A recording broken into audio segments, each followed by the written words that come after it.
Hi, Tawana. Thank you for the blue hearts. Thank you for joining me. All right, tonight we are going to be talking about getting a degree versus getting a certification, which is better in terms of like income, right? And I'm not going to talk about dollars in specifics, so don't get excited, but I am going to discuss this. And also other positions that you can have as a medical coder, but different from just standard coding. Okay, so we're going to talk about those tonight. Hi, MJ. Thank you for joining me.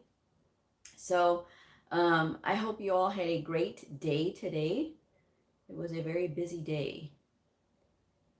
Very busy day. Always the last couple of days of the month, and especially when it's the end of the year, for me are particularly busy because I have a few things that I have to do before the end of the year, like go get my registration done on my car. So my beautiful little Sasha, I will have had her. Let's see, I got her in 2015. Yeah. My baby, she's 6. My baby is 6 already. Is that right? No. I got her in 2016. Yeah, I got her in 2016. So I got her in 2016 when she had like, gosh, how many miles did she have? She had like 36 miles on her when I got her. So I have to go do the registration. Adulting. I got to go get it done. Because I unfortunately thought I had done everything on Monday and I did not. That's the one thing I forgot to do. But I digress. It's all right. And I'm not going to start rambling on the show as soon as I start. But today's episode was inspired by a viewer comment, which I will read when we get started on the show. So since we have a good audience, let's go ahead and get started. If you are brand new to my channel, welcome. I am Blue. I'm a medical coder. Today, I'm going to be talking about the RHIA, getting the bachelor's degree, or even getting the associate's degree, or getting a certification in medical coding. Which one is financially more advantageous? And I think the important thing to talk about is the function in what you're going to be doing or what you want to do. Because there is a difference, because not everybody who does the degree programs understands what those degree programs are for. And we're going to talk about that. Hi, Jamie. So here is the comment. I'm going to go ahead and read. Thank you to Tracy. Shout out to Tracy for her comment. So here we go. She says, hi, Blue. I love your videos. Thank you for creating them. They are very helpful and informative. I have a question that's a little off topic, but I'm still contemplating on whether to get the CCS certification, the Certified Coding Specialist, and that is a credential offered with the American Health Information Management Association. This is the gold standard of medical coding credentials. Yes, I will say it every time. But anyway, or get my bachelor's degree and the RHIA. I've researched all of the coding jobs in my area, and they all ask for a CCS or RHIA, but the pay usually says, and I'm not going to say, I'm still wondering if the RHIA could get you more on the hour for doing the same job. Do you think they pay their RHIAs and their RHISs, the RHISs, the CCS the same? I'm wondering if getting my RHIA would be worth it. I don't want to be a manager, but I would like to make the most that I can coding. My main goal is to eventually get the CDIP, and that is a certified, the Clinical Documentation Improvement Practitioner, and that is a credential offered with the American Health Information Management Association as well. But the CDIP certification doesn't require the RHIA or a bachelor's for certification. They are only recommendations. So I'm thinking I may skip the bachelor's and the RHIA altogether. I thought I would ask your thoughts on this topic. I'm sure that this probably is a question that you've addressed many times before. So thanks in advance. Happy holidays. Thank you very much. Happy holidays to you and your family as well. So here's the thing. I have said before, when I'm talking about the credentials, all right, it's important to know what the full capacity of these credentials is, right? So with the RHIA, the Registered Health Information Administrator, this is the bachelor's degree. If you've gone through an approved CAHIM program and you're able to sit for the RHIA are typically, do not come at me, folks, okay? I'm saying they are typically the leaders. Now, yes, employers, if they have their would rathers, if they have somebody who has a bachelor's degree, sure, they'll take them. But at the same time, they know that this person is also has a potential to be in a leadership role. Typically, the RHIAs or the RHIT, that is the associate's degree, that is the registered health information technician, also offered with a HEMA. These folks are in a managerial position. This is typically, even if the employers are saying, hey, if you have a certification or if you have a bachelor's degree, that is fine, they're still going to look at you as a leader because you have that degree. And you ask anybody in the industry who has a degree, they will tell you this. They will say that often a lot more is expected of them. Now, as far as what you want to do, the thing is with the degrees, it costs more money. And I have always recommended to new people, because I get this question a lot, should I get a degree or should I just get a certification?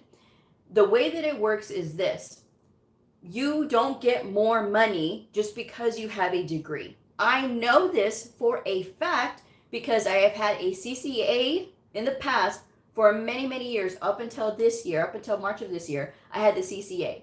And I have been able in that time to make more than people who have degrees.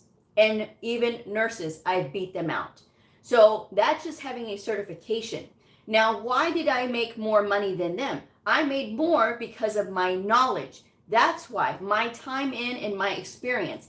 That's what gets you more money. If you're looking right out of the gate to make this X amount of dollars, whichever it is, you can look at other YouTubers. I don't care when it comes to, oh, why don't you talk about money? I don't talk about money in specifics because everybody, every place is going to be different.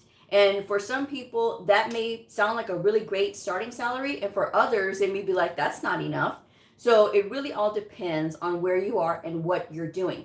The more specialty the hospital, the more higher demands they're going to want from that coder, the more money obviously that you're going to make. So obviously the more specialized, the more difficult, the ones that people are not going to want to get into, those kind of specialties, that's the one that's going to be paying a little bit more sometimes. And sometimes you may just get lucky and, it just pays better. It just pays well. So the thing about it is, don't look at getting a certification because you're saying and you're thinking in your head, if I have this, I'm going to make more money. What's going to make you more money in the end in medical coding in the health information arena is your experience and your knowledge. Those are two very important things. And I'm going to stress experience and knowledge. Experience on this hand, because the longer that you're in it, the more they're going to say, okay, this person really knows what they're doing. We can go up a little bit more depending on, their specialty and things like that.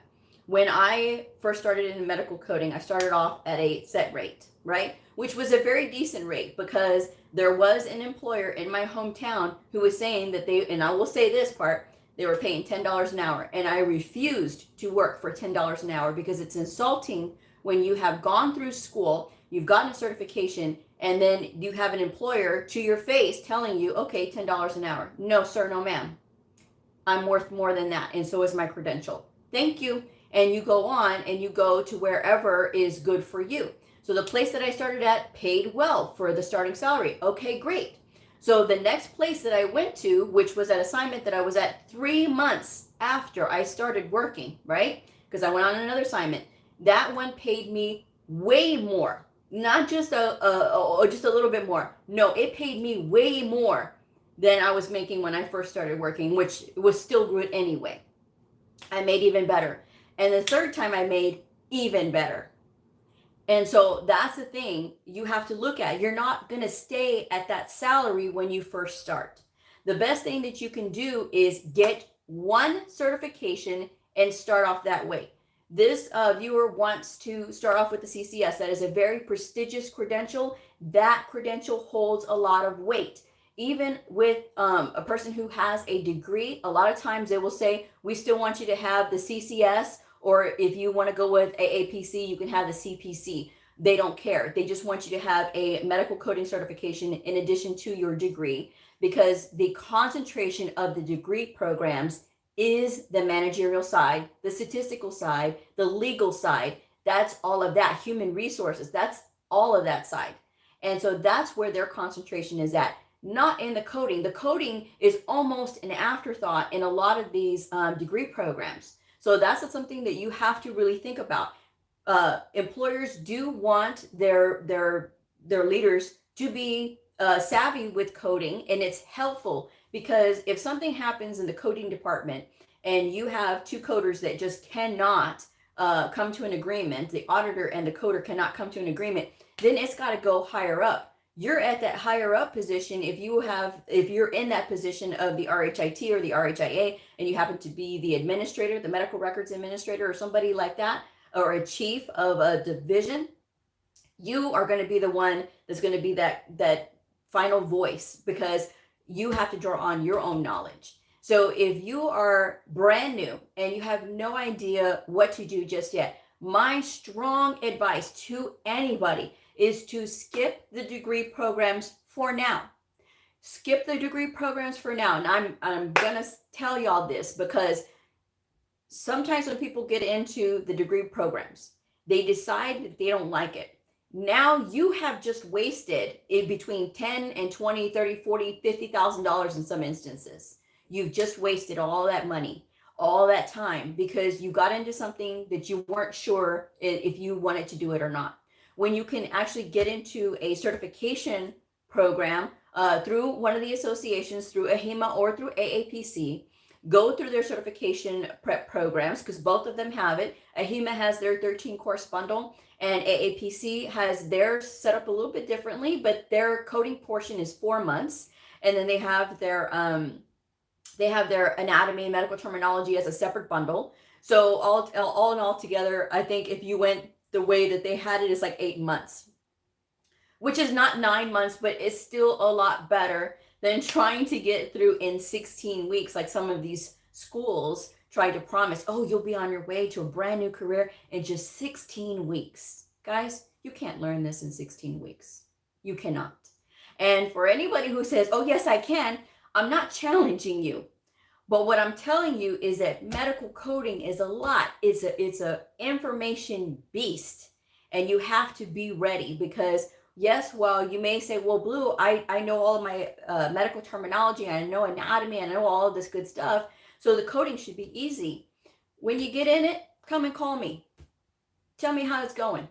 Tell me how it's going, and be honest, because this is very, the wording, the language is confusing. It is a lot of times like, what? Like, what are you saying? And if you don't have somebody in your corner to kind of help you out and kind of explain what it means in layman's terms, you're going to be lost in the sauce. If you lose your energy to study because you feel frustrated that you don't understand, that's also a problem too. So this is why I say the best way to go about it is this, and this is just my opinion. You don't have to take my advice. But what I'm telling you, I'm trying to save you from having to waste all this money because you don't know if this is what you want or not. If it's me, I would say go with the certification. If you want to go with the CCS or even the CCA, that's great. But know that you have to know the inpatient coding and the outpatient coding when you are taking this exam with the HEMA. If you are going for the CPC, that's still great too. The CPC covers the outpatient side. This will get you going. Okay, now AHIMA has theirs, the CCS-P, which you can take that instead of the CCS or the CCA. You can take either one of those, but you can take the CCS-P if you'd like, and that is all outpatient coding. So, you know, you have your choice in where you want to go. To me, you're going to want to spend the least amount so that you can get in.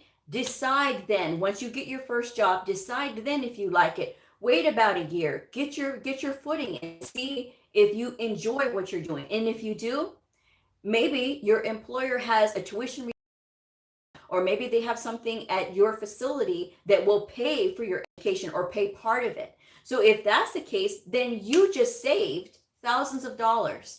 That money does not have to come out of your pocket, and you end up putting more into your own pocket. But if you spend so much of your time at the beginning thinking This is the amount of set money that I want. This is what I heard that medical coders can make, and I will not do anything until I get that money. You're going to be waiting for a long time.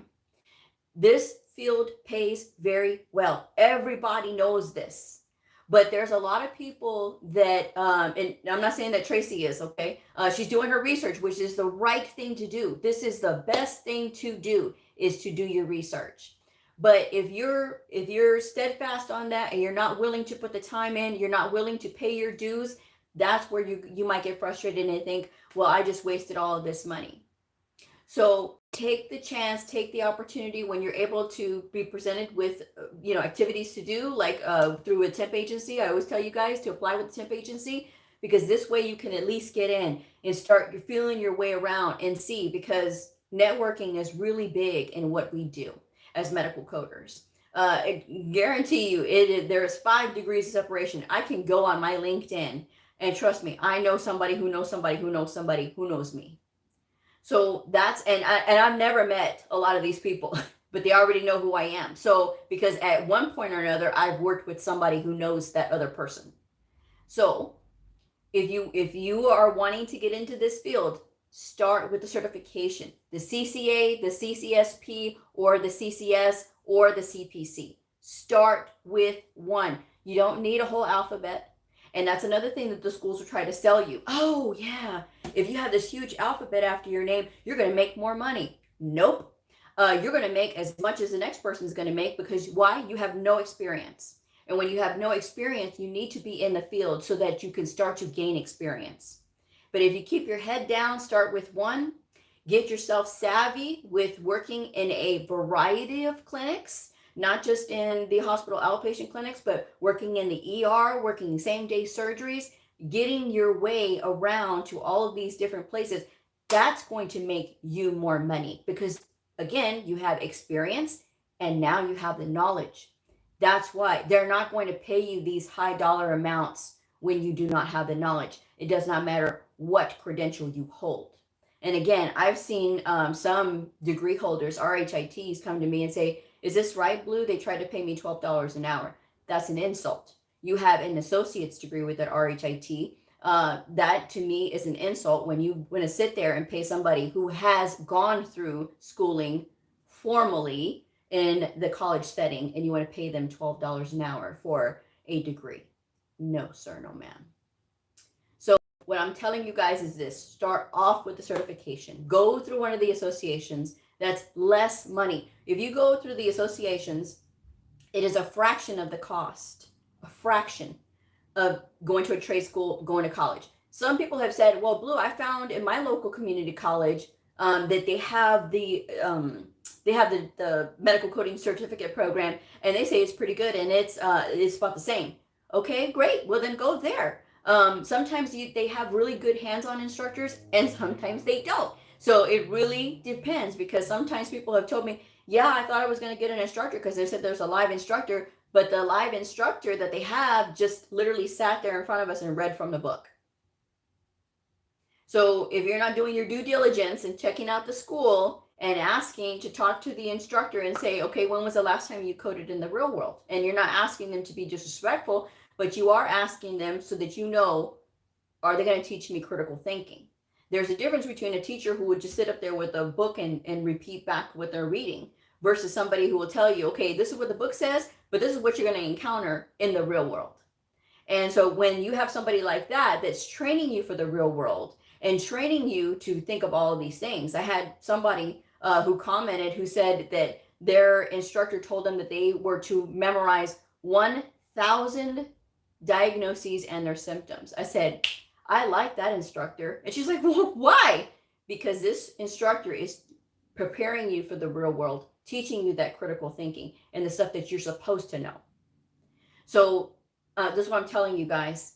It doesn't take a lot, but it takes you to have just one certification, get out there and start looking for a job, get your job, and then start learning, and not be afraid of going into these difficult clinics like cardio or ortho or neuro, any of those, and just being able to like, okay, I got this, I mastered this.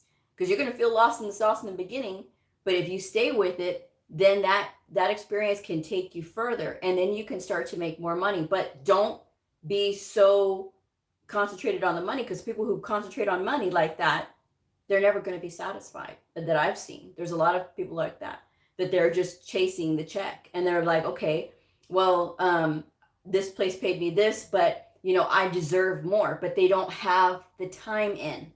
I got an upset letter from somebody who's 8 months in and was like, I'm working myself and I'm doing all these things and I'm not making the money. Okay, if you don't feel like you're making enough money, then apply someplace else. Don't sit there and demand for a raise when you haven't even been there for a year and you're trying to get more money because you say that they're overworking you. If it's not working out there and you feel like they're pushing too much on you, then apply at another place and try to make the same money, or try to make more money, or look for somebody that's going to pay you more. But don't go chasing every single thing. I didn't chase money when I started. It was decent. I said, oh, okay, good. I knew I wasn't going to work for $10 an hour. I knew that because I made more money being a bartender. But I also knew what the market said that a starting salary was. So I was like, okay, I can deal with that. And I didn't even have to wait for a year in order to get my first raise. I got 2 subsequent raises, one right after another. 3 total in the first year. I don't think that was bad. I think that's pretty good, and I'm doing pretty good now. So that's the thing, guys. You have to not try to chase the money. My concentration was, I got to keep my head above water. I got to make sure that I do really good at this because I don't want to lose my job. I was grieving at the time, and I was going through a lot of things. I had moved 3 times in 1 year. I had moved 3 times and trying to get myself on my feet. So my concentration became the coding, and the rest took care of itself. So if you're willing to do that, then you can open yourself up to so much more, receiving so much more. But she talked about getting into CDIP. Now, CDIP is going to take some experience. It does take experience to be a clinical documentation improvement practitioner. That literally means you're looking at the documentation for holes. If you've been a nurse, you're going to be able to spot those holes a little bit faster because you have that pathophysiology, like formal, long, and you have all of those other trainings that will help you because whereas your standard issue coder may not know that a certain medication is for a certain condition, and then you see other clinical indicators that say that the provider maybe did something else, but it's not documented, that CDIP will be able to say, okay, there's a hole here. Now, CDIPs and CDIs are really a very valuable commodity in the hospital or even in a doctor's office because that's where all that missing money is being left on the table. And that's the person that's going to go in and train those providers. And it takes somebody who has experience to be able to do something like that. Because even if you've been a nurse and you want to be a CDI right away, how do you know and understand the coding rules? Because you have to be able to go between not just the provider and you as a CDI, but you have to go between the coder and you and the provider. Because in some facilities, the way that it's set up is that CDIs are the liaison between the coder and the provider. So rather than have the coder try to educate the provider, which sometimes it works and sometimes it doesn't, it depends on the coder, it depends on the provider. But if you have that CDI who's been a nurse or who's had all this years of experience, okay, they come in with a little bit more knowledge power, and so they can go to the provider and they're a little bit more professionally polished, and they can say, okay, well, this is the reason why we have all of these books here. But if that CDI, the same CDI, does not have experience and they're arguing with the coder saying, oh no, it's there, it's fine, and they don't really understand the struggles that the coder is actually going through, it can be very easy to be dismissive of the coder. And so that's why I'm saying that if that CDI has experience as a coder, that's going to make a lot more sense for them to see what the coder is trying to say. Because a lot of times stuff gets lost in translation and the coder gets intimidated, or the coder can be scared. And now I started off that way myself. I started off afraid. I started off like, oh my gosh, I don't think they're going to want to listen to me. But in actuality, they do. And it was on me to improve myself and improve my standing because I already knew the book. I just needed to learn how to express it. And so once I did, then everything changed and turned around. It's the same thing for CDIs. And a lot of times people will sell, especially to nurses, oh, be a CDI, you're going to make all this money. But again, if you don't know what you're doing, it's going to be a little bit hard to sell that higher amount of income. Okay. And I saw a lot of comments coming in. What do we got? Oh, hi, Katoya. It's great to see you. I haven't seen you in a while, man. Hi, Tangela. Hi, CB. Hi, Jerry. Jerry says, hi, Blue. I can back you up on what you're saying. I have an associate's from 10 years ago. I didn't do anything with it, and I still have to pay on my student loans. So there you go. Jamie, school medical coding is nothing like real-world medical coding. Preach! Tangela, yeah, that's a slap in the face for a degree. And they try to do it. And when I see that, even when I'm looking up jobs, it pisses me off when I look at that. I'm like, that's insulting to the people who have spent money for their degrees to do that to them. No, that's not right. Flying Pumpkin, if McDonald's and car washes start out at $13 or $14 an hour, what would be a good range for starting out as a coder? Again, you have to look in your area for the starting salary because it's different everywhere you go.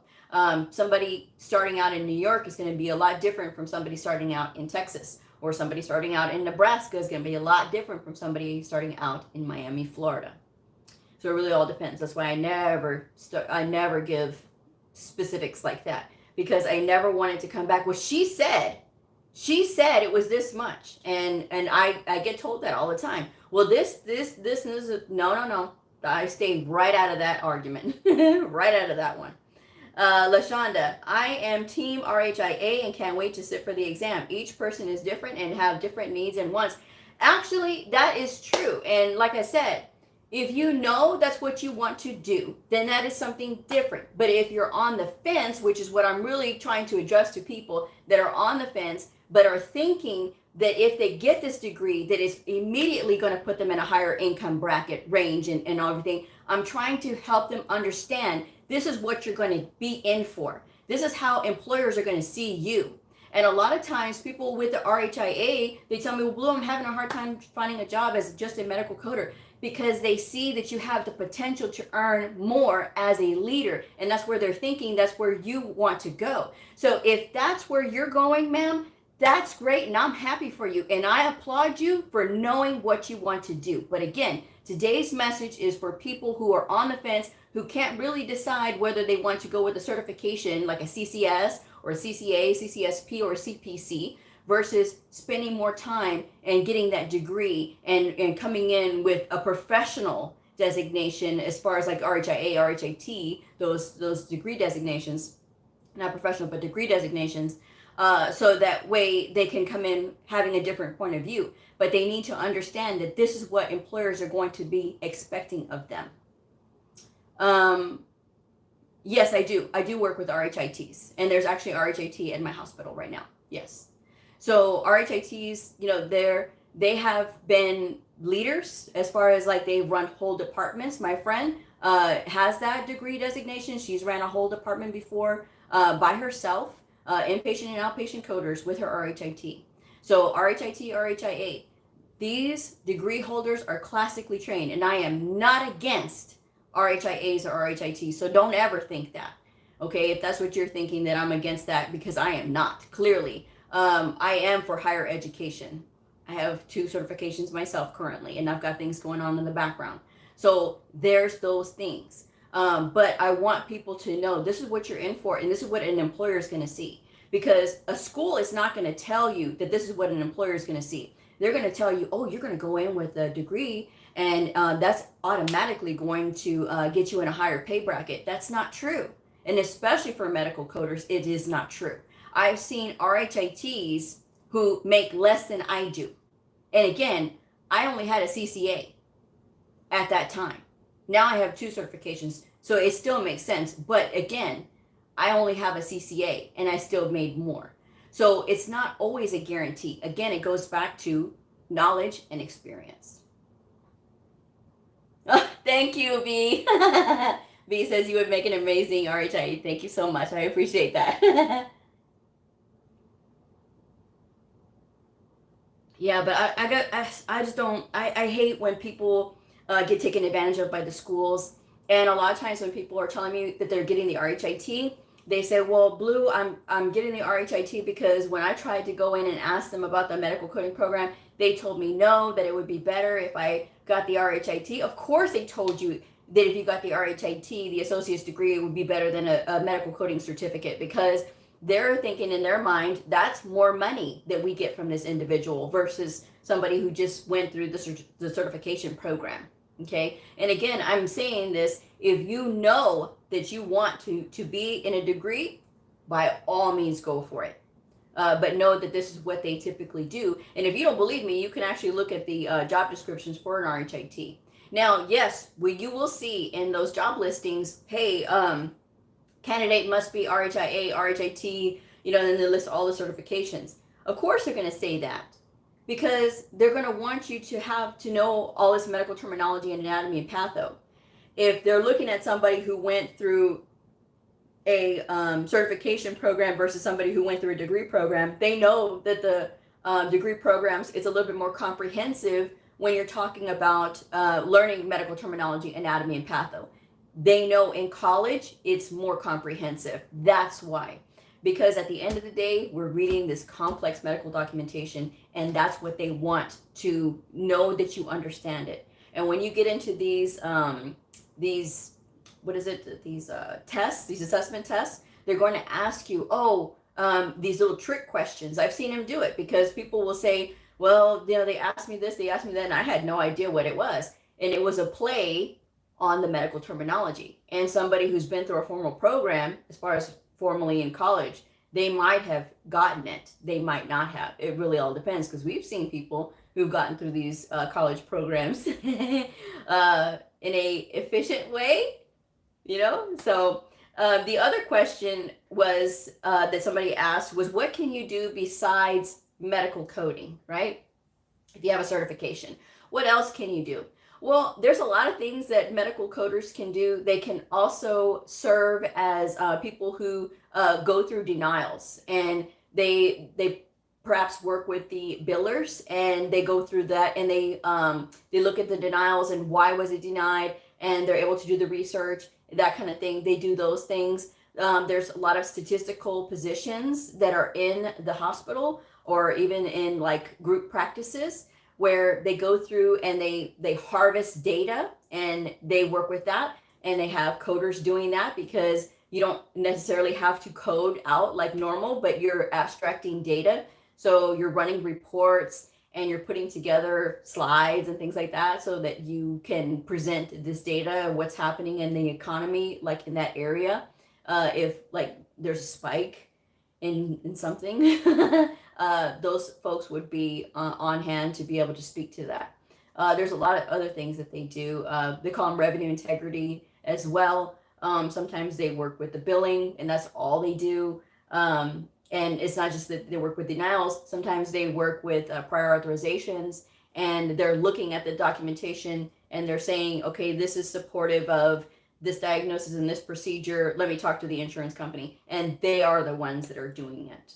So if being like a production medical coder is not your thing, you could also look at being an auditor, but that takes experience. It takes knowledge and know-how. Because it's not just that, hey, I want to be an auditor and tell people that they're wrong and educate them, but it does take you having been audited yourself and understanding, okay, this is why this was wrong, or this is why you can't do this, and being able to explain that to somebody. You can also be a lead, a team lead. Now, a team lead is going to take, again, experience, and it's going to be somebody that is going to either back up the supervisor, or they're going to serve as an advocate for the coders underneath them. And so it really is a person that's like a go-between. A lead medical coder is going to answer those questions from the provider. Sometimes they are the mouthpiece for the department, and they will be the person that says, okay, yes, this is why, this is the regulation, and this is the code, coding clinic about that, and that kind of thing. So that's what team leads will do. Sometimes they serve more of a supervisory type. The leads that I've had, they sometimes, depending on their facility, they will say that, oh, well, I'm a team lead and I do like the payroll and as far as like the hours and things like that, and I make sure that goes in. I answer any questions. That's what they do. But they're not on production standards because they're doing the other administrative tasks. They give coder education. They do coder education as well. You can also be a coder educator. You can be a provider educator, and that is somebody that will go and do those classes, do the presentations, and again, be that mouthpiece for the department. So that way the coders don't have to be taken away from their tasks of doing the coding part. So if it is your position to not be so into production, there's those other alternatives. I've seen lots of provider education ads out. I've seen a lot for ortho groups, and I'm like, ooh, that would be fun for me because I love ortho, you know, but there's other things that are at play here. So maybe for another time. But it's just a matter of looking in the job ads. And sometimes you may stumble upon them by looking at health information tech, medical records tech, sometimes coder, medical coder educator, team lead, medical coding lead. Those are the different ones that you can look under. Revenue integrity, that's also another title that we fall under. So there's a lot of different names that they like to call the coders. And then there's a lot of different titles for coders, but they perform those other tasks. Tracy, hi Tracy. She says, Blue, does the CCS exam have an actual direct AP, pharm, and patho questions on it? Or is it scenario questions where you need to know those subjects for the questions to pull the codes from? See, the thing about the AHIMA exams is that they have a pool of about, and I always say it's a million questions. I don't know. But I do know this, that they, everybody's exam is different. There's going to be people that will say that they had this many questions or that many questions, because again, that's another little twist that they have in their little Rubik's Cube that is the CCS exam, is that there's no set number of questions. So when they do that for everything. I mean, as far as like they mix everything. It's not like I guess maybe like the NCLEX. Isn't the NCLEX like they have this section, that section, this section, that section? It's not like that. It's broken down into domains, and that's the way that they do it. So and I'm pulling up the outline here. So coding knowledge and skills, coding documentation, provider queries, and regulatory compliance. So in the first domain, which is 51.9% of this exam, which is a lot. It's talking about applying diagnoses and procedures, and then apply principal and primary diagnosis and procedure, apply coding conventions and guidelines and regulatory guidance, apply CPT and HCPCS modifiers to outpatient procedures, sequence diagnoses and procedures, apply present on admission guidelines, address coding edits, assign reimbursement classifications, abstract pertinent data from the health record, and then recognize major condition and comorbidity, MCC and CCs, and condition and comorbidities. So that is partly knowing your your anatomy, your pathophysiology, and all that other good stuff.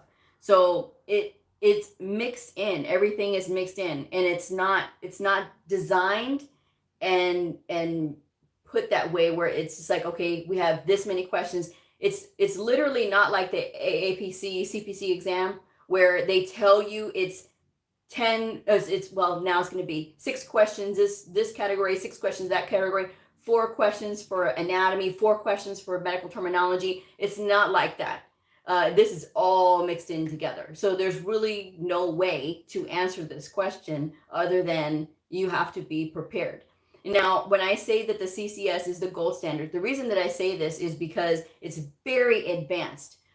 There are people before, this used to be, now it is recommended that you go through all of these things and that you have experience and all this. Before, it used to be those were the requirements. You either had to have experience already as a medical coder, or you had to have gone through an approved AHIMA program. That's how strenuous it was just to be able to sit for the CCS. Now they've lifted it and they say these are recommended, but you can do that. They did the same thing to the CDIP, which I think is wrong, but that's just my opinion on that. And there's many reasons why. Maybe people felt that they could never get to that. That's why they just did not want to sit for those. And so AHIMA has their decision making on that one. So I can't answer that. But to me, I still think that if you're going to sit for something as specialized as the CDIP, that you do need to have experience, because it's not going to make sense if you're brand new and you have no experience and you're trying to tell people this is why there's a hole here. But I can't really explain to you because even I don't understand, right? And so again, having experience goes a long way. Come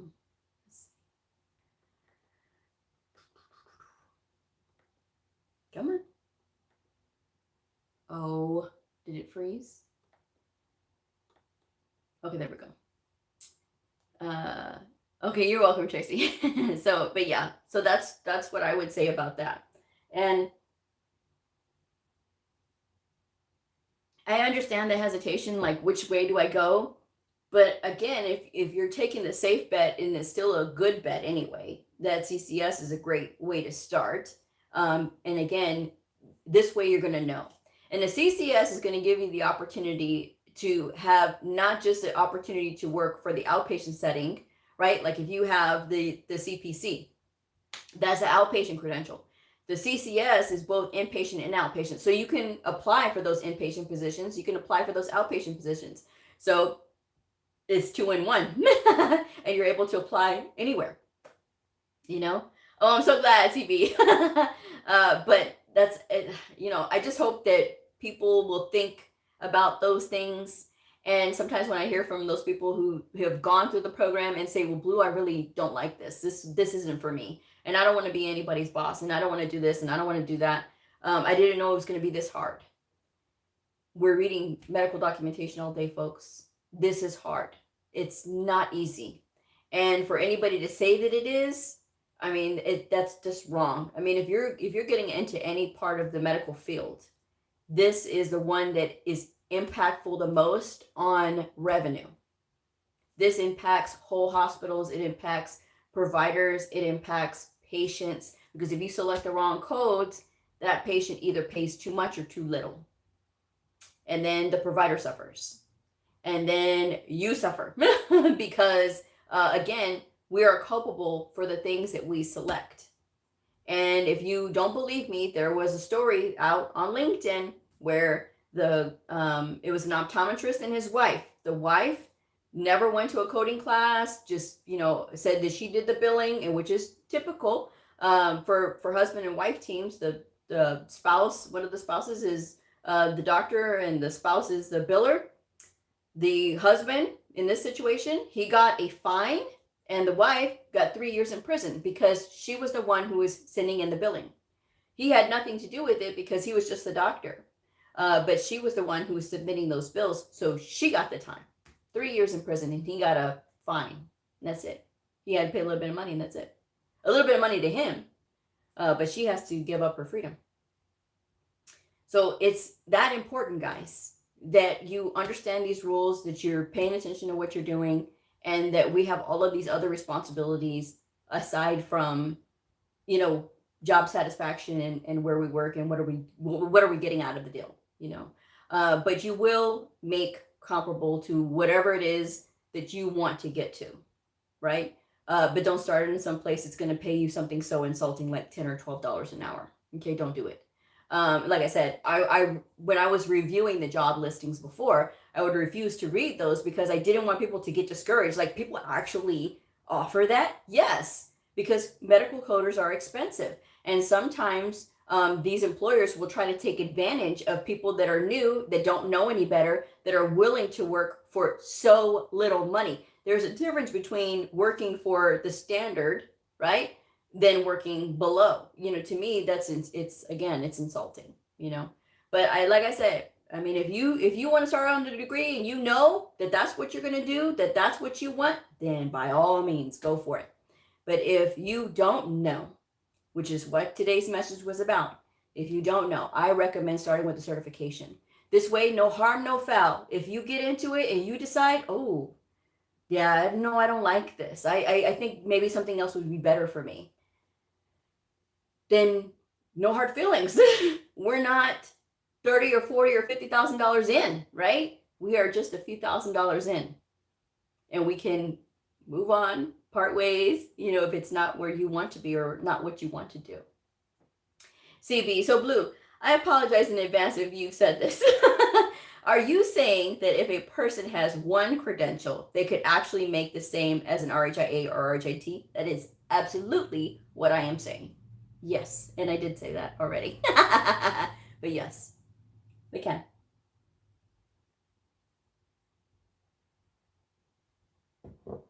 And I'm not going to lie to you guys because I'm not trying to sell you anything. So before you say, oh, no, Blue, no, my facility. Every facility is different. And again, just because you have a degree, it's not an automatic guarantee. And that's why I wish that the schools would be more honest. But of course, if they were, then people wouldn't. I mean, it's a lot harder work to get a degree than it is to have a certification, right? Or so they think. Getting a certification, as one person pointed out, it's not as easy as they might think. Somebody with 17 years had 17 years of experience. And get this, 17 years of experience, right? Tells me, oh, I'm disappointed because you said that you weren't AAPC. So how can you comment on AAPC exams? Okay. All right. Okay. Let's just put the clause down. First of all, I've taken 3 exams in medical coding and passed them all. So the first try. So I know a thing or two about studying. Don't discriminate against me because I'm not with your association. And that's another thing too. I'm telling y'all, do not close your mind off to somebody because they have a certain certification or they're with this other association. Don't do that because you are going to be the one losing out. That lady, she lost out. Why?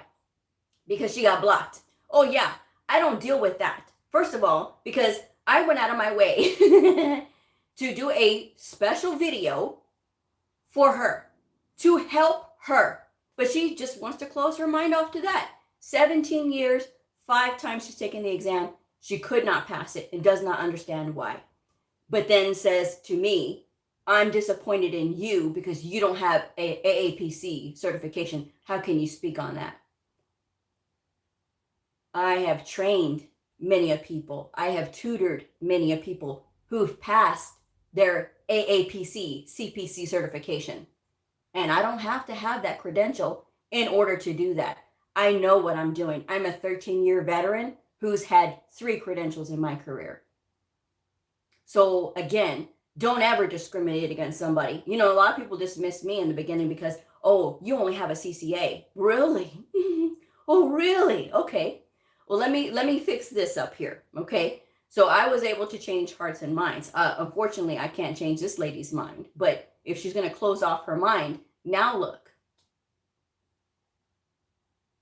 Because I'm not AAPC certified. I don't have to be.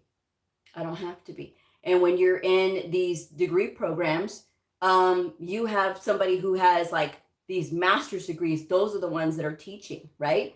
Or for some places is like the bachelor's degree. Some are just, certification. I've seen those as well. But those are the people who are teaching. So again, don't turn your nose at somebody just because they don't have the same association credential as you. I would never do that. Never. I've known many people who have nothing to do with the HEMA, have everything to do with AAPC, and I think they're brilliant. I do. And so one of the viewers here, back in the day, right out of high school, got his certification, was the Rising Star, got the Rising Star Award. And if you're interested in checking out his bio, it's on the TexHEMA website, texhema.org. He got the Rising Star Award. Right out of high school, got his CPC.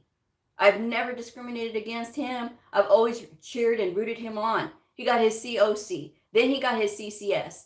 A brilliant guy. brilliant and young, not even 21 years old yet. So why, if I was that type that discriminated against somebody just because they're with another association, I could have missed out on a really good friendship. I could have, for being so, well, you don't have that, so how can you speak on that? No, but I have trained and I have tutored and I have assisted people and they've passed. So I think I know what I'm doing. Thank you, LaShonda. I appreciate that. Yeah, CB. So that's, I mean, to me, I don't know. I don't like that. I don't like that about our industry. And you'll see people like that. Oh, they're with HEMA, or oh, they're with AAPC. I would never do that, because you lose out when you do that. When you don't hear somebody, you don't hear about their experiences, you don't listen to their knowledge, you can lose out. So don't do it, guys. Don't do it.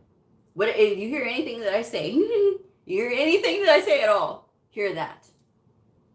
I'm just saying. But yeah, there's a lot of things for us to do as medical coders. We can be educators. We can, look at the data. We can share the data. We can be those mouthpieces for that. There's a lot of things that medical coders can do. It's not just about being in the book. It's about advocating for each other, advocating for the coders that are working with us. If you're a lead medical coder, it is your job to be the advocate for the coders beneath you, because coders beneath you with less experience are not always going to want to speak up because they're afraid. If you spend your time being afraid and fearful, you lose out. And I learned that. That's why I'm telling y'all, because I don't want y'all to miss out. I missed out on so many years being afraid when I first started, right, in medical coding, because it was all about the book, but I took out the human element out of it, which was talking to the providers. And now it's just like, oh, I got a new provider. Yay! And so then I'll go and educate and motivate and keep them inspired. It's all about, do you want to do this? Because the money will be there. And because I've never worried about money, it's always been there. I've never had to worry about money, because if I kept my eye on the ball, which was this, and I still made time to do other things, because long before I had YouTube, long before I had Patreon, long before I did tutoring, I did other things as well. I would travel, and there was a couple of years where every other month I was traveling, because it was just what I wanted to do. I've spent time with my church. I've done a lot of things for my church. I'm not doing that now because, obviously with the pandemic and everything, and it's still really bad here. And so it's just like, kind of have to put the brakes on certain things. But I still have a life. I still am able to do other things. I have a lot of things that I do that I don't share on YouTube, because again, it's just, I don't think, to me, it's not interesting for all of you, but it is interesting for me. And so I'm able to have a great life because of this. And I'm able to do a lot of things that I would have never been able to do before because of this field, and because of my stability with work and not having to worry about that. If something could happen to my hospital tomorrow, and I could go anywhere and be able to work confidently and be able to work. Why? Because I'm certified and I've got these CCS and CCS-P. And again, I've also got other things going on in the back. And even when I had my CCA, I was like, okay, I could still take on the world, because that's always the idea that I had. And I work for level 1 trauma hospitals. I've seen a lot of interesting things. I've learned so much more because of it. So when you stop having that fear, and when you stop thinking about the things that it does matter, but this field will not let you down if you spend the time learning it, and then you get smart about where you're going.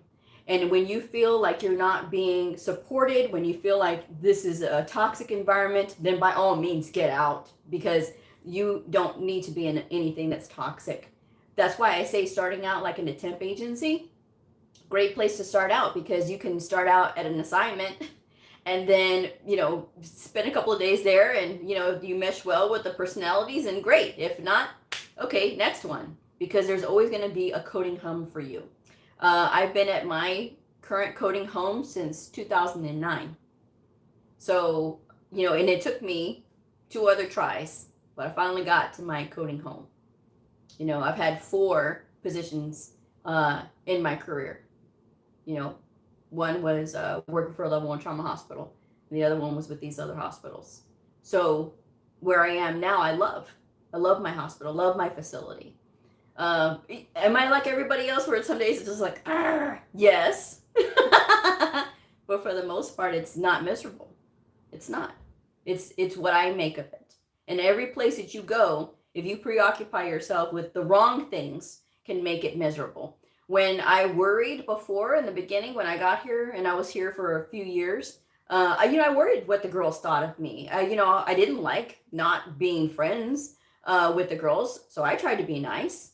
But then after a while, it was just like, all this drama, this unnecessary drama with these women, when I can just plug my headphones in and I don't have to worry about who's doing what, or, you know what I mean? Like whatever drama and who's getting into it with who. And so ever since then, my life at work has been so much easier. And then when, moving into the hospital and having my own space, my own office, and being in my own clinic, this is my space, my fiefdom. Oh yeah, that made it even better. And it's a lot easier. And now I don't worry about those things. But those things come with professional maturity as well. Because when you, of course, when you're brand new, of course, you want to be accepted and everything. But then after a while, when you learn that that's not the most important thing, is to be accepted by all these other people who at the end of the day, they're your coworkers. You have to be happy with what you're doing because they're not signing your paycheck. Your performance is what speaks loud. My performance speaks loudly. It roars because of what I do. And I love what I do. Vincent, is the person with the awards named Brandon? I just checked it out. Amazing. Yes, it is Brandon. Brandon is way amazing. Brilliant. Is smart, and he gets it. And that's what I keep telling him. I said, you're going to do amazing things. And then when he was telling me that he was getting that award, I was like, okay, to Dallas I go, because I wanted to see. So I went up there to cheer him on, and I was so proud to be part of that moment. It's nice. I didn't even know they had stuff like that for the state association. I was like, this is awesome. So very proud of him. And I'm just like, the first time when he told me he passed the CPC, they told him, oh, you're not going to pass, you're not going to pass. And then look at him, he passed. And then a few months later, he got the COC. And so again, a short time later, he got that CCS. He got the CCS earlier this year. And I could not be more prouder. I could not be more prouder. And I said, I'm just so happy that he's part of the audience too. Because that's amazing. That's amazing. And somebody so young that gets it, Anne says, a professional always broadens their horizons. Thanks for the uplifting. Well, you're welcome. Wings says, this is why remote is best. For some, yes. For some people, they really love the remote setting. When I worked in that horrible little tin can of a room, when there was 20 women, oh yeah, I would have loved to work at home. But at the time, that was not an option for us. And then after COVID hit, oh yeah, all of a sudden it was possible to do. So for 5 miserable months, I was at home, and I did not want to be. But then again, of course, we didn't know. And I mean, the pandemic had just started, and none of us knew anything. And so after 5 months, I was like, oh no. This does not work for me. Because when you take out the human element, and then you're at home by yourself, and I was so lost. You know why I was lost? Because I missed the chaos of being in my office with the door open and people walking by and hearing the noise, but tuning them out and still working and being available and things like that. So that I missed. And then having to just turn on the TV, it was not fun. It was not fun. I watched Jersey Shore. I had it playing on in the back because to me, that show is just so mind-numbing that I could be entertained. Yes, I was entertained. I could be entertained and just not think about it. That's how I coped through the pandemic. The first 5 months anyway. CB says, Blue, isn't the COC and the CCS similar? No. The COC, from what I understand, it is more advanced on the surgical side.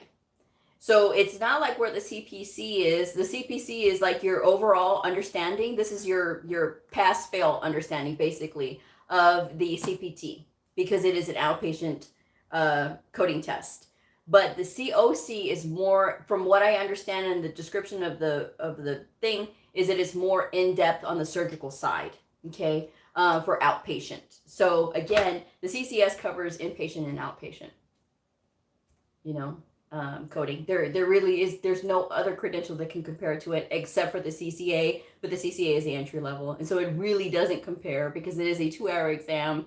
It packs a punch in those 2 hours. And it still is very hard to pass.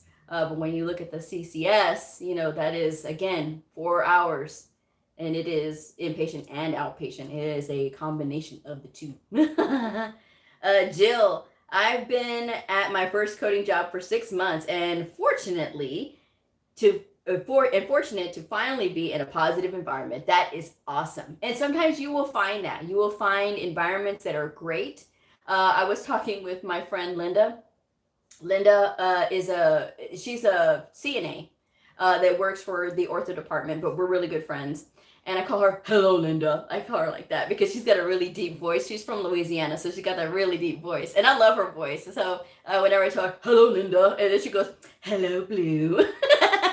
But we were talking today, and we were saying about how certain people make an environment really fun and great, and how being around certain characters, you know, whoever it is, you know, it can really liven a clinic, or it can really like, oh no, here they come, you know, and it's not a good here they come. It's just like, oh no, run and hide, you know, because it's somebody that's either complaining or you know, it's like, rah, you know, whatever, you know. But it really all depends, and how you come in with your attitude also puts into that energy as well. So that's something that when you think about like your environment, your work environment, and I was missing my work son today. I have a work son, a young guy, 25, and he said, well, and I said, boy, I'm not even old enough to be your mother. And then he's like, well, you know, if you were 16 and pregnant. I said, boy. But he had a very fun energy, and he did, and he was always doing something, but he was very efficient at his job. And so that's what made things run really smoothly. And so of course when he left, you know, things kind of like, you know, how do we fix this? Well, he's not here, you know, and so he was the one who always fixed it. So people had to learn quick, you know. But again, it really all depends, and that energy that you bring makes all the difference in the world. Every single one of us has the ability to change the energy of wherever we are. And for me, I like to take a hands-on approach when I'm working with my providers. A lot of them haven't experienced that, and all of a sudden they get me, and I'm like, okay, here we go.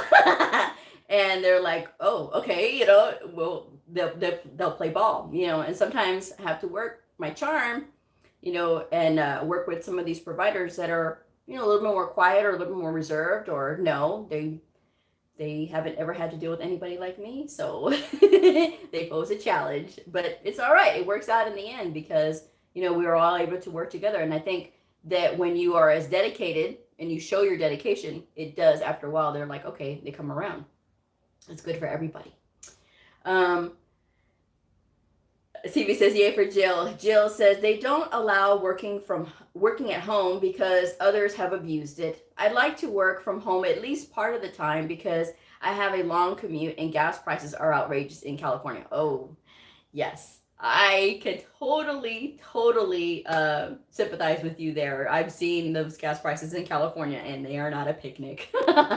But I understand the reason for it. I understand why they would want you to be in the facility. In your situation, I understand why you would want to be at home. And like I said before, I'm not anti-remote work. There are some people who it is better for them to be at home because either they have health conditions or the commute. And that was one of the things that I did mention in the video that I talked about remote coding, was the commute. You know, if you have a longer commute than it is if you're just working at home, then that's something that it would be better, if you could just be at home and code.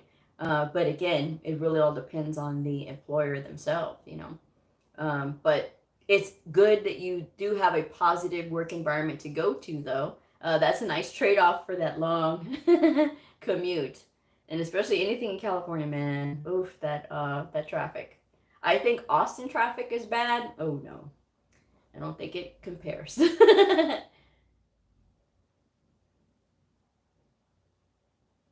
Yes. So, but I know there's a lot of information out there about coding. Oh, there's so much information about coding, and people have different ideas and opinions about it. Some of it they've heard, some of it they've experienced, but it's good when you're doing your research. It's good when you look at all your avenues.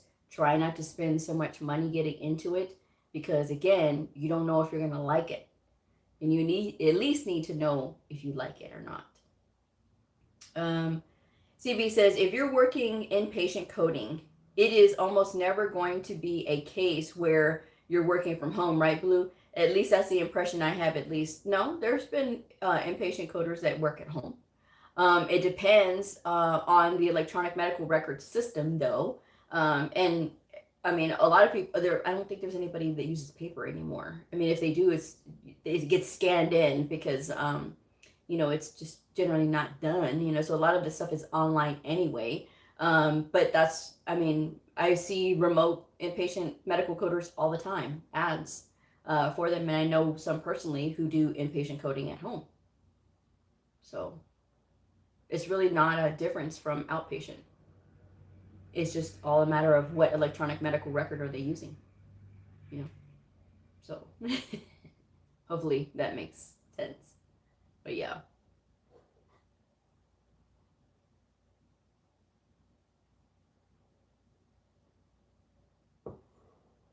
So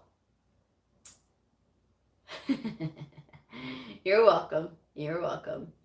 But is there any other questions? Hopefully I touched on enough of that question about which way to go. Again, it's really up to you. But I hope that you take the more conservative route in starting and then go from there. Because if coding is what you want to do and not being a leader is what you don't want to do, the certifications are the best way to go. Jill says, I didn't realize the providers put codes in, and I'm basically checking and correcting them, unlike the course. That's called auditing. And I do that as well. Not all positions are like that. You will see some that say that the coder must abstract, and those are the ones that are literally choosing the codes. And you usually see those like in profi coding. Sometimes you will see that for the ER as well. Sometimes the ER, they select their own codes. The coder just checks it and moves on. If the provider is well trained, this is a great thing. If they are not, you may as well be coding it yourself. And usually when I get a lot of my newer providers, I will have this issue. And even sometimes, even with my veteran providers, where I've had them and we've been over this 100 times, and sometimes they forget and they don't select a more specific code. That's okay. I tell them it's all right, because that's my job. My job is to do the coding. However, when I do see that they have selected the appropriate codes and down to the CPT, down like the procedure code, down to the ENM, oh yeah, you will, especially if they get the correct injury code, I'm like, oh, and I'll just go over there and be like, oh my gosh, and they go, that's what you told us. And I was like, yes. And I said, but you actually listened. And they go, oh, okay. So they feel, good about it. They feel like they've been doing it right. And so it's always good to share with them and not just talk to them when they do bad. You have to talk to the providers even when they're doing good.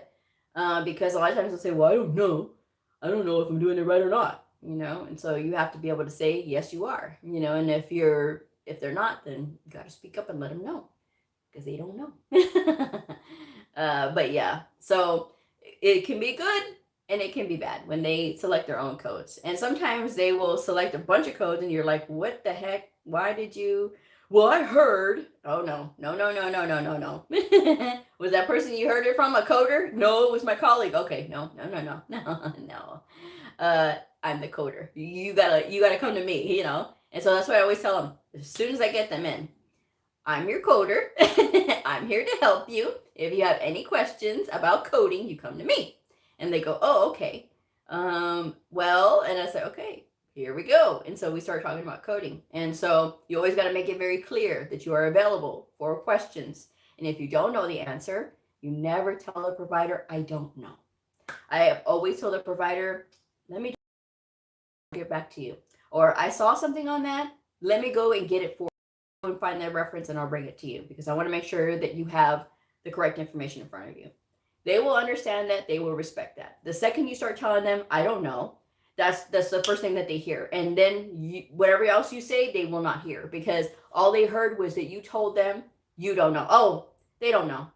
They don't know. They don't know. And so, no, you don't ever want to leave that impression with your provider is that you don't know what you're doing. You need to build their confidence and trust in you. And the only way to do that is to be proactive with your speech, with the way that you put things, and you're always leaving everything on a positive note. You're never leaving anything on a negative note. I don't know, no, and then no follow-up. That's a no. You've got to leave it like, okay, this is why, or we're going to review this. Here we go. And that's what you have to do because, and again, every single thing that you do, they're paying attention, even though they may look like they're not paying attention. And even though they tell you, oh, I don't remember you saying that, they remember. Don't play these little cat and mouse, Tom and Jerry games with me. I know, you know, and you see them smile. So yeah, Jill, so can I honestly say I have coding experience or auditing experience? When you say that you have coding experience, they are going to assume that you have been reviewing codes. You could say that you reviewed codes, but you're also changing codes. So that makes you a coder. If you say you have auditing experience, you can say that, well, I did not do any coding, which almost is impossible because you're going to have to correct something anyway. So you're still coding.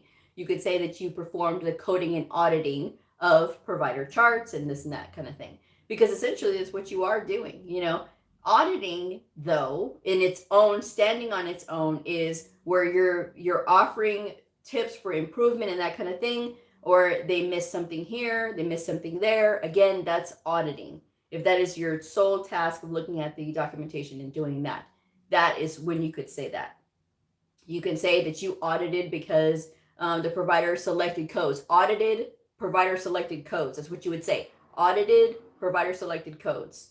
And that is them saying, okay, that person knows. Okay, so they didn't abstract, but they were auditing the provider's codes, made necessary corrections, if you needed to, so that's letting them know, okay, yes, they did code. Yes, they did audit. But they probably, would say, well, do you have any experience abstracting? So in this time when you're auditing the codes and you're correcting them, are you picking up additional diagnoses? And if you are, again, yes, I have had experience with abstracting as well. So it's just about the language. But yes, you can honestly say that you have coding experience, that you've audited provider selected codes. You have to be very specific, but get to the point, right? So I actually had that on my resume here. Now that I think about it, coming here, I said I audited provider selected codes when I did that, and I also abstracted it as well because I was working Profi. So you're welcome, Jill. So, but yes, such a lively conversation.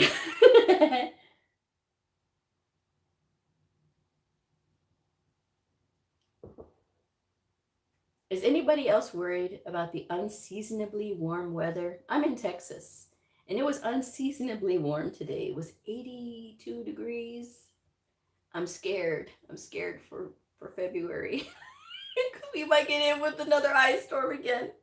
And that has me so worried, especially because I don't recall ever it being this warm this time of year. This is very worrisome to me. But anyway, so anybody else has any other questions? Yes, no, maybe so. Big thank you to Tracy for your question. I really appreciate it. Thank you everybody who has been very lively in the conversation. This is good, so we can get this discussion, and hopefully it will help somebody who is doing their research as well on this same thing, because we are coming into 2022, and I was originally going to talk about like goals, goal setting, and this kind of fell into that as well. Although this wasn't titled as goal setting, so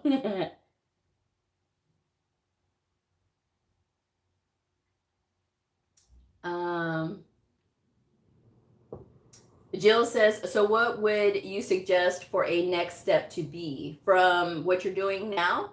I mean, you could do more, or you could do a different specialty. You could get into a different specialty depending on what you're doing.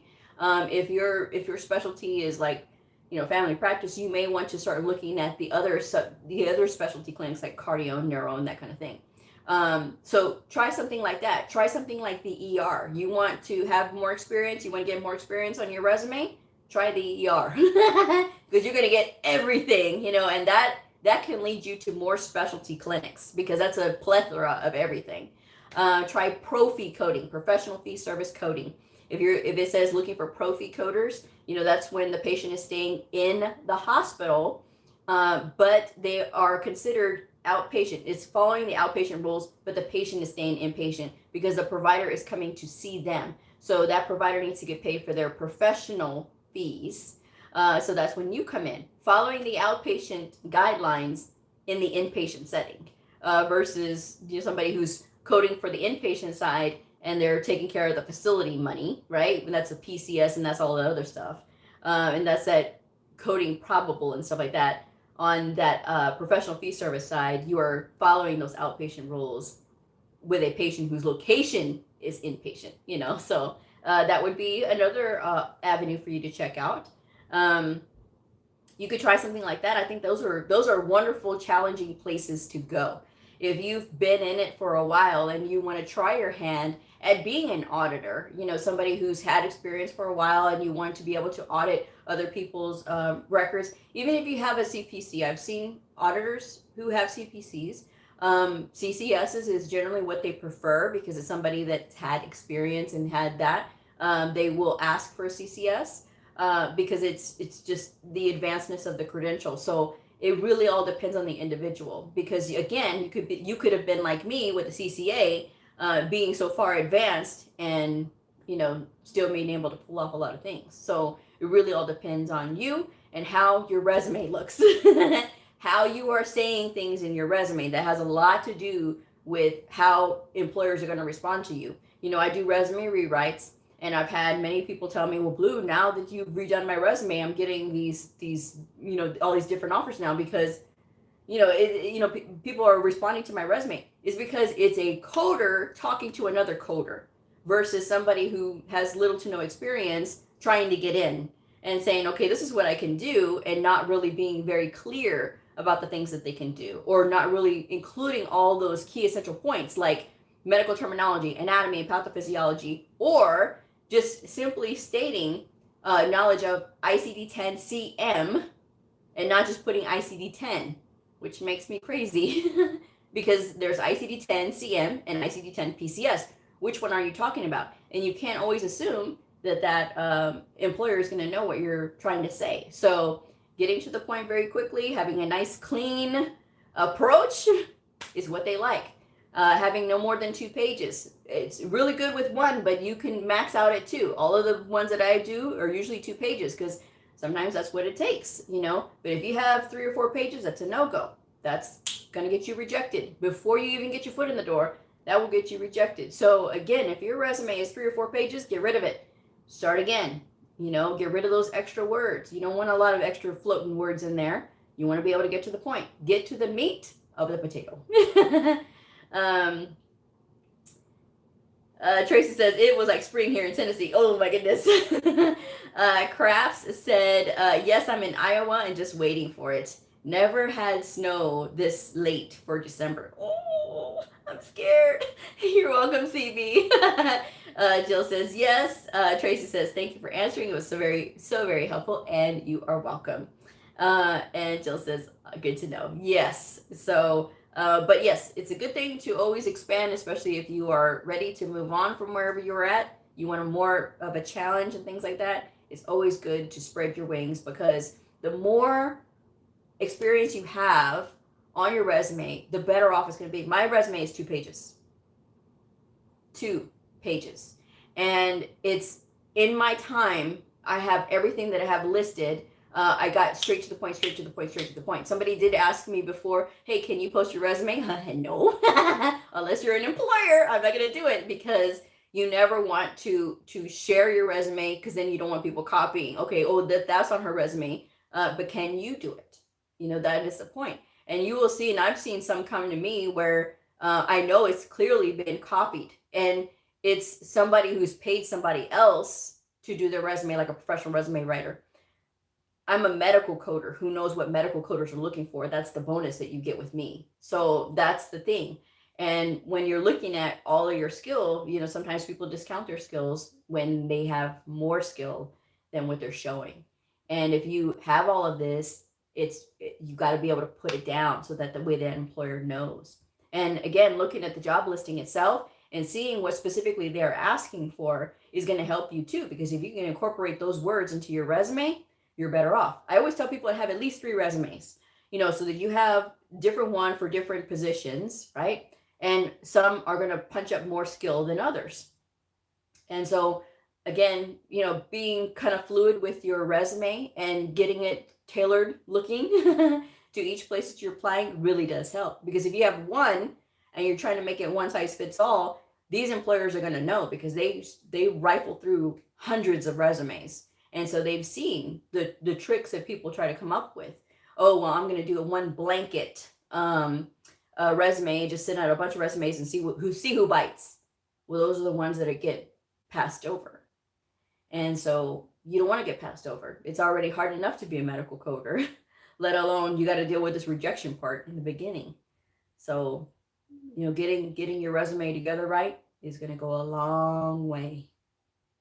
You're really recognizing your skills and your talents.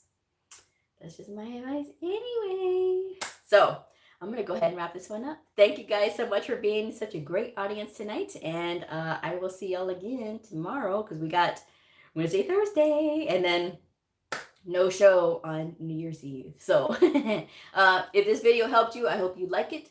I hope you subscribe if you haven't already. I hope I've earned your subscription. And share this. And I will see y'all on the next episode. Bye.